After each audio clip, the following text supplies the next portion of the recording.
years since we've been together, but it feels like a millennium. And Joe wanted to be sure we felt that way because if you look at the order of poets, you notice it says 2922 Sanibel Poetry Fest.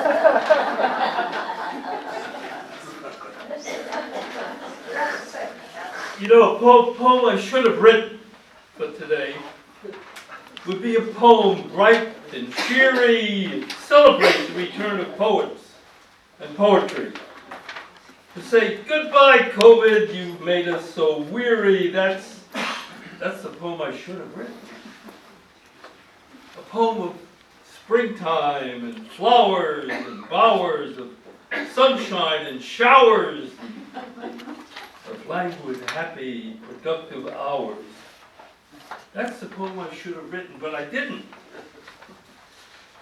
Because we speak and hear today the music of poetry, safe in our enclave away from the symphony of destruction and death, as if an anomaly to lands where homeless millions seek refuge in situations dire, where war has yet again set the world on fire. The new surge of immigrants seeking our help to survive, many from the Ukraine, many at our southern border. And so I'm going to read a poem entitled, I Would Not Be Here, from my latest book of poetry, A Ticket to Auschwitz, Moments in Time.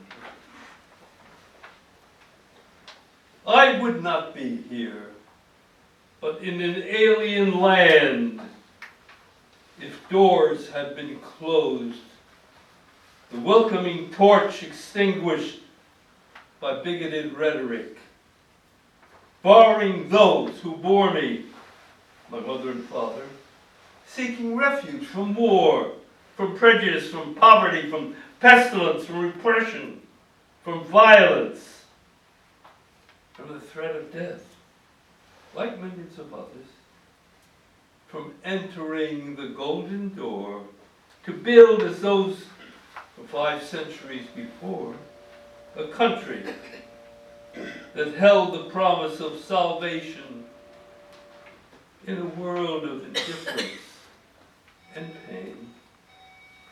A disparate group of pilgrims of different cultures, different beliefs, different behavior, different tongues, different colors, crossing seas and mountains and deserts to find refuge and hope.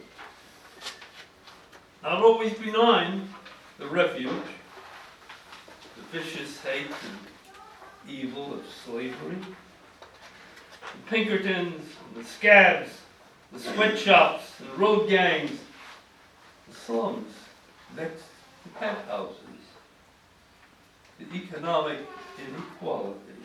But still, for most, a refuge better than the lives they left. Today, for too many, the hope is dead. The promise is buried. The thread of survival, the security of accomplishment, the salve of contribution are denied. Compassion is dormant. The heart of our country, fed by the lifeblood of refugee immigrants, is clotted. Humaneness shrivels, locking itself away from the cries and currents of humanity.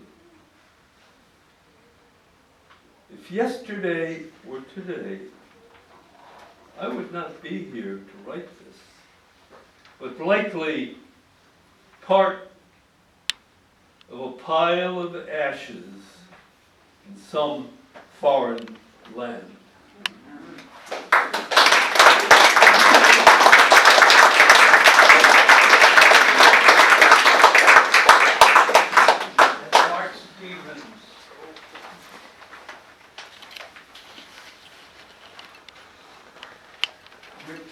a break from poetry. For art people who I'm sure many of you read in the Islander. Thank you very much. Can you all hear me? Testing? My first goal is to speak louder than Robert. It'll be a little hard, but I'm going to try. First of all, as Joe indicates, I am not a poet. I am a columnist. I'm a humor columnist, and my column is probably the longest running column in Sanibel history, I would dare say. Anybody defy that, just let me know. So I am reading one of my columns, and it is a shocking news report that you will be hearing about, because today I will be telling you about an interview with an alligator. So he preferred to lie on the floor rather than sit in a chair. He permitted me to interview him under the proviso that no photographs would be taken or the mask covering his face removed. He was fearful that he would be recognized and his cover blown, but I assured him anonymity and confidentiality. Only then did my interview with the alligator begin. He had approached me, actually, through an intermediary to tell his side of the story. He was representing the entire population of alligators on Sanibel Captiva, but he feared retaliation from his fellow alligators for violating their code of silence. But he wished to share with us humans